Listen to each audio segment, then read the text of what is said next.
Hello there everyone. Welcome and thank you for joining me on another episode of Computer Terms for Beginners. Today we will be going over the term RAM. RAM stands for Random Access Memory. This is different from ROM as it is user accessible and user interactive.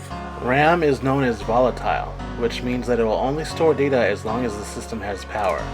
Once the system is turned off, anything that is stored in the RAM will automatically be deleted. This is also known as temporary storage. RAM stores copies of data and instructions from RAM, and it's waiting to be used by the CPU.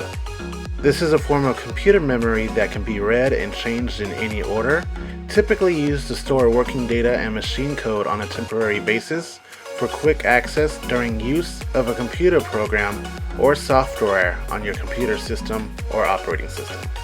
Typically, this is much faster than a storage device that you're using in your computer.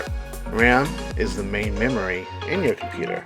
There is a ton of information to share about RAM. However, I don't want to get too technical into this video just because there's not enough time to go over it all. The main things that you'll need to know from here is that RAM does come in different shapes and sizes, and you'll see a whole lot of different types of RAM out there for your computer system. You will also see some RAM even have colors that can be displayed on them. There's also different generations of RAM, ranging from Generation 1 or DDR1 all the way through Generation 5, which is just recently released within the last year, or DDR5. With that being said, thank you for joining me on this video. If you liked it, go ahead and give a thumbs up. Go ahead and subscribe.